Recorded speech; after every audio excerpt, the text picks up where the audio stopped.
a picture with you. Everyone's going to want to talk to you. Do you get sick of that at any point, or do you just embrace it? Well, when it first started happening, it was like, in the late 70s, I'm going to say early 70s, the late 70s when I went to New York in 78, the fans came around and kind of overwhelmed me. And then you get used to it, the whole Hulkamania thing, I was running wild with Mr. T. And then you get used to it. Yeah. And then at this point in my career, you thank God it's still happening. Wow, And I mean, you see how the people are, they still treat me like I'm the champion. Yeah. And like when I walk out of the house this morning, the guys are out across the street cutting the grass. They don't go, "Hey Terry, how you doing?" They go, "Hey Hulk," and I go, "Hey brother, what's up?" It's kind of like the moment I walk out of the house and put the bandana on my bald head, I turn into Hulk Hogan. Yeah. I love it though. I would hate to hear any different. They're just like, "Hey, what's up?" You're right. You don't want to do that, Terry. I love it. Yeah. That's man. I can't imagine though. You live in it all the time. But you do it, and you But the other day when you came over, Yeah. I didn't know what to expect. Because sometimes during the season it's slow. And like right now, over on the beach, we've got a couple things going on the beach, and it's the slowest time of the year. So it's kind of the same over here. Yeah. And when you came by the other day, I knew you were going to come by because you said you were. Yeah. I was going, "Oh man, I hope we got a crowd." This is going to be embarrassing if Russ shows up. There's nobody here. Oh no, it's huge You would crowd. have busted your job. No, He would have been on the air, been like, "No." No, huge crowd for it. I mean, all the way around the block. And like Mark Merrow was there after me and said it was still in, but you had to cut it short, right? Well, no, we had to shut down for a minute when the little boy fainted. Yeah. But then we kept going till like 8:30 at night, 8:45, whatever it was. Oh wow. Yeah, it was a long day. Well, but I'm just saying, the people, thank God it's still happening. Yeah. Because if it wasn't still happening, nobody would come to see me. Yeah. And it's just really cool that, like I said, through the YouTube and all these young kids, like the little kid that fainted, he knew me from the YouTube and stuff. Wow. Have you seen that new TV show on Netflix? And it's called Glow. Girls. What is it? Have you seen that? My daughter went to the premiere, Brooke, and she said I was in the middle of this special screening. Yeah.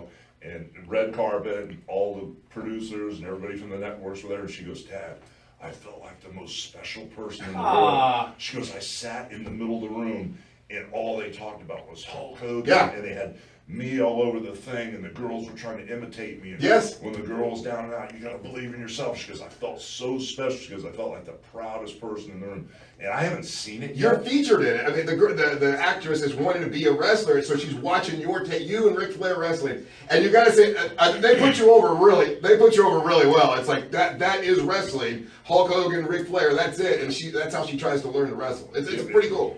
That they must have, because Brooke called me up crying, wrote a Instagram thing like this long. Oh, really? And how special she felt. Whoa! And all I did a couple of years ago, I knew the guys involved with the production. They said, "Do you mind if we use a picture of your likeness?" I said, "Sure, go ahead." I was wondering if they did. Anything. That's all you do about it. That's crazy. Yeah. We got. I think you like the show too because it's about the industry. Yes, Angel.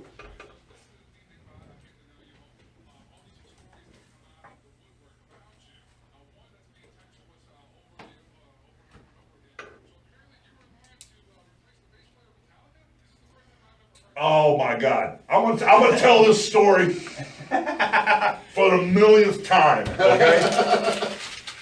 Before I ever got into wrestling, I was a studio musician. Right. Okay. Up and down the East Coast. Finally came back to Florida. Got the Bad to the Bone band. You together. played that much? I didn't realize that. 10 years, that's all I did. Wow. Up and down. So I was with Century Artists out of Atlanta. Finally came back to Florida. And when you're in high school, there's like 10 different bands, right? Yeah. So when I got back, I grabbed the best drummer out of one band, the best keyboard player. I played bass, and I got a good lead guitar player. And we had Ruckus, the band that would kick your ass. We were getting ready to go national.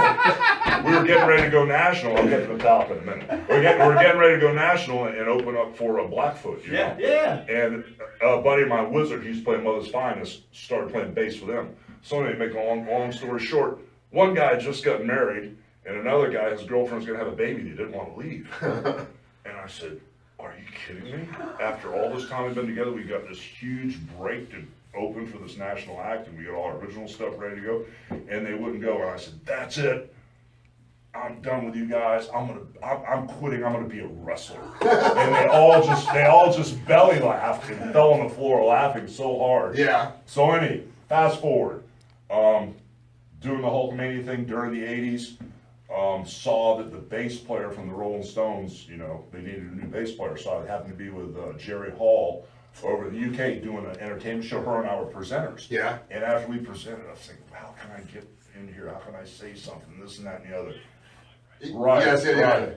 And so all of a sudden we go backstage. She goes, "Oh, my son is a huge fan. Would you mind sending some merchandise?" Oh, no problem. And by the way, tell Mick that I played bass. I played for 10 years. I was a studio guy. I know every song you guys play. Standard 3/4 progression. Know everything you guys play. You know. And I'd love to be in the band. Never heard a word from her. Never heard a word from anybody. Then we fast forward to I saw Metallica was looking for a bass player, right? I went, oh my God, Metallica, man! I'm making tapes.